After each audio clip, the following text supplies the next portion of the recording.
ونعوذ بالله من شرور أنفسنا ومن سيئات أعمالنا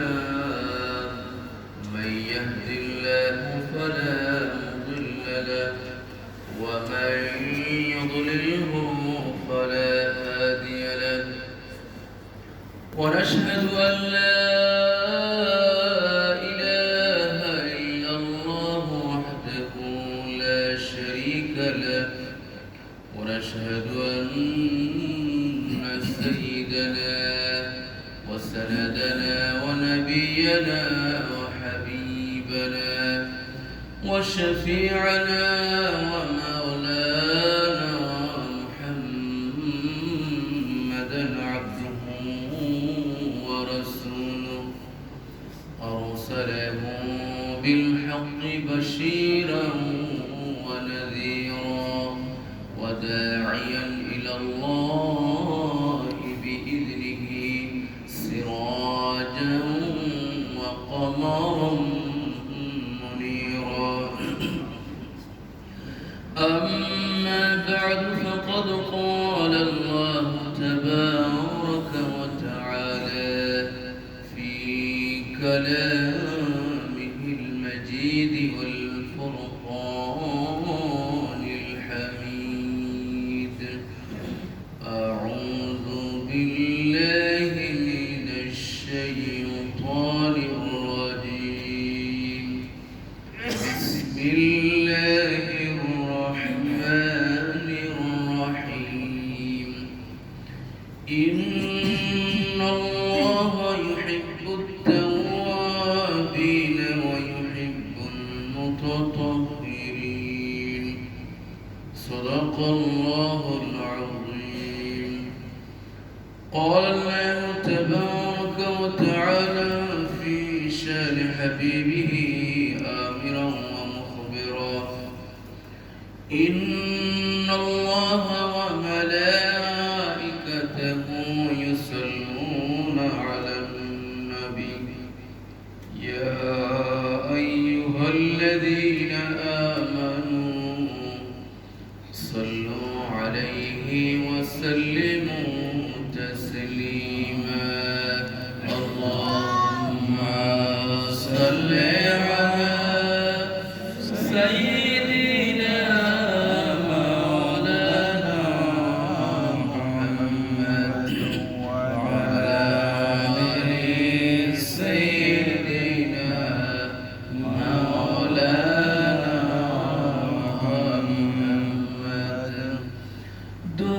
جہاں میں نہیں مثال محمد جمال خدا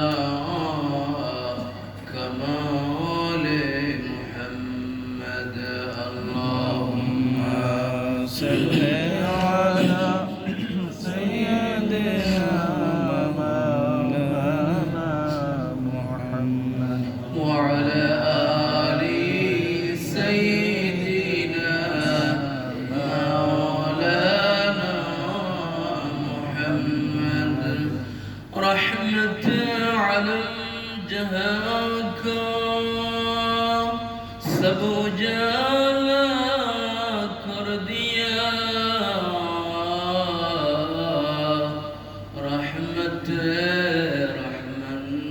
کا مرکز مدینہ بن گیا اللہم صل على سيدنا مولانا محمد وعلى آل سيدنا مولانا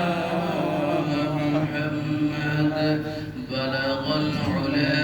بكماله كشف الدجى بجماله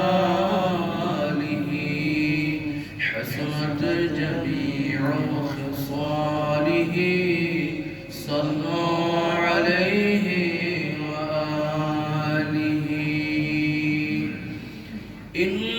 التيار الصبا يوما إلى أرض الحرم بلغ السلام روضة فيها النبي المحترم بلغ العلا بكماله كشف الدجى بجماله حسنت جميع خصاله صلوا عليه وآله يا رحمة للعالمين أنت شافع المذنبين أكرم لنا يوم الحزين فضلا وجودا والكرم بلغ العلا بكماله كشف الدجى بجماله حسنت جميع خصاله صلوا عليه وآله لا إله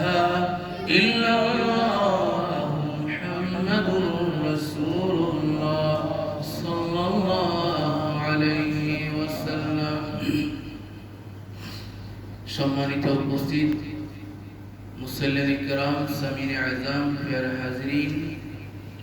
মহান আল্লাহ রাব্বুল আলামিনের দরবারে অসংখ্য শুকরিয়া যে আল্লাহ তাবারক ওয়া তাআলা আমাদেরকে পবিত্র দিন শুক্রবার জুমার নামাজ আদায়ের জন্য মসজিদে আসার তৌফিক দান করেছেন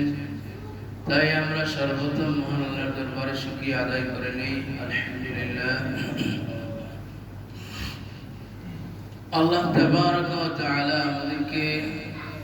তার ইবাদতের জন্য সৃষ্টি করেছেন তো ইবাদতের মধ্যে ফরজ ইবাদত কিছু রয়েছে যেগুলো পবিত্রতা ছাড়া হাসিল হয় না ফরজ ইবাদত পবিত্রতা ছাড়া হাসিল হয় না এর মধ্যে মনে করেন নামাজ হজ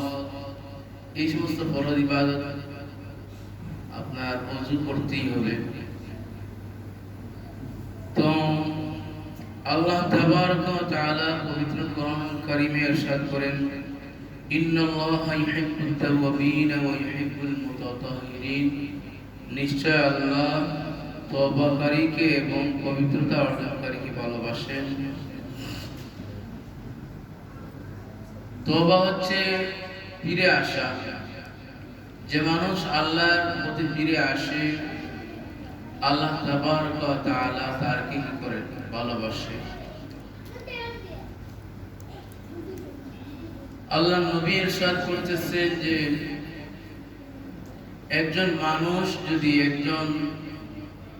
যারা ব্যবসা করে একজন বণিক সে ব্যবসার মাল নিয়ে কোথাও যাচ্ছে ব্যবসার উদ্দেশ্যে যাচ্ছে তো সে একটি সায়াদার একটা মরুভূমি অতিক্রম করার পরে বুখারী শরীফের হাদিস সায়াদার বিকল্প পেল সেখানে একটু সময়ের জন্য সে বিশ্রাম দিল বসলো তার তন্দ্রা এসে গেল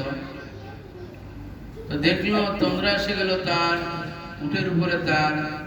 মাল সামান আসিল দেখা গেল যে হঠাৎ করে এই উটটি মাল সামান নিয়ে উধাও হয়ে গেছে হারিয়ে গেছে আল্লাহ নবী সাহাবায়ে কেরামদেরকে জিজ্ঞাসা করেন যে এই ব্যক্তির কি পরিমাণ পেরেশানি থাকবে